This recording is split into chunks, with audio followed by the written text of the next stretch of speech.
Alright, so my patient is Bruce Wayne. He's a 65-year-old male presenting with insidious low back pain, and his right side of his low back causes him pain, and it radiates down his right buttock, prolonged standing or walking. This pain gets eased immediately when he sits down.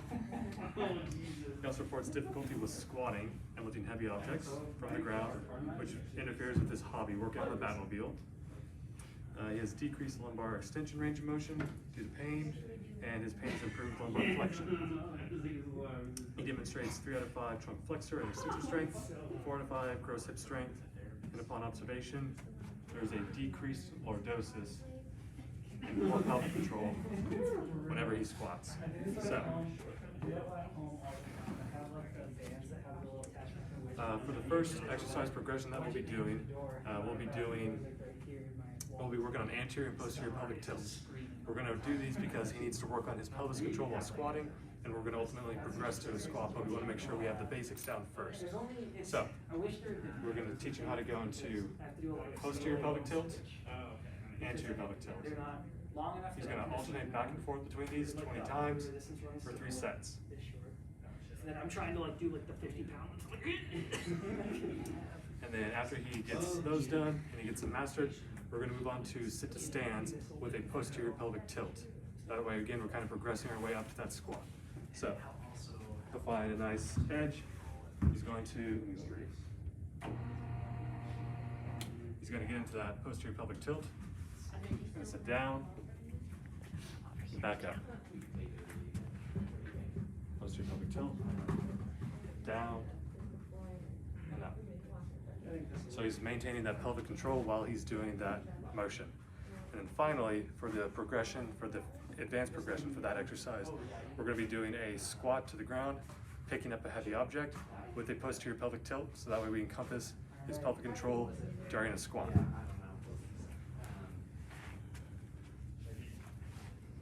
So we have the heavy object on the ground. He's going to stand above it. He's going to go into that posterior pelvic tilt, squat down, and lift it up. For the final Still in that posterior the pelvic short tilt. foot, we're going to start implementing some more dynamic resistance as well. For the to do sit to this, stands, we're going to do those. Sorry, I forgot.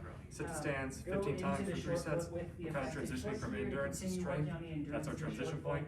And then for here, we're going to do 3 sets of 8 because it'll be a bit more challenging. So we're going to work on the strength. So I'll do 3 sets of 8. Posterior pelvic tilt, squat down, lift up the heavy object, So we're working on endurance of the up, other and foot. then back down. Now to add some perturbation challenge while we're maintaining the short foot. So that was the first exercise progression from beginning to advance.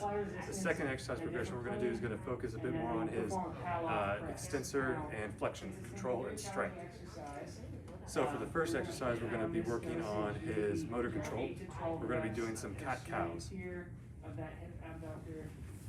to 4 times per week. So over here, we're going into that extension, that flexion. We're also getting a bit of pelvic control as well. It's crazy. Yeah. Okay. So we're going to do cat-cows for 20 reps for 4 sets, really emphasizing that control, that motor control. That way we'll be able to build on that foundation for the next exercise. The next exercise, come over here. Something else with We're going to be transitioning more into strengthening those muscles to get them from a 3 out of 5 to hopefully a 5 out of 5. So we're going to be working on flexion. So we've got a little bit of weight. We've got a yoga ball. We're going to hold the weight above our heads. I'm going to go back down and sit on it. I was watching you for I saw my old self going through it, bending all the way down. My arm is actually still at 9. That way we're working on trunk flexion, and we'll have a nice strong core. And then to work on the extension component, this is still part of the intermediate exercise.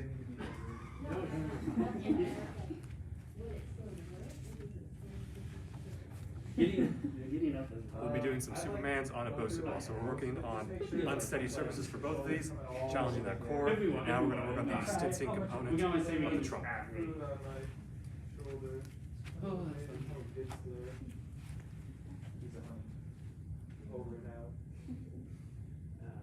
He's going to hold it at the top for 5 seconds.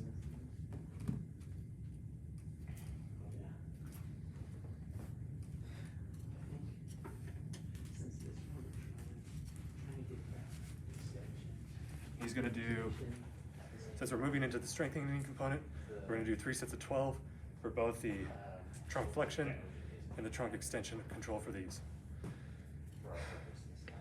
For our final exercise, we are going to do some more trunk flexion and extension control. For the trunk extension, we'll do flexion first, sorry. With trunk flexion, we're gonna be doing some pikes on the bow swing. Gastroc strength now, or not strength, I guess. More like stability still. So we'll start out here. Meaning, strength was 5 out of 5. I guess gastroc strength, because they can't even maintain. Go into a pike. 10 reps for outside pain, I remember to see that. 5 out of 5 is 25. I was gonna say the final stage of like gastroc strength and then combine with endurance dosage. So he's gonna do that for 8 reps, 3 times. Because again, this is progressing into more strength based. We want to lower that rep count a little bit. Also, it's quite challenging. And then for the trunk extension component, we're going to do some kind of prone, reverse trunk extensions on the yoga ball.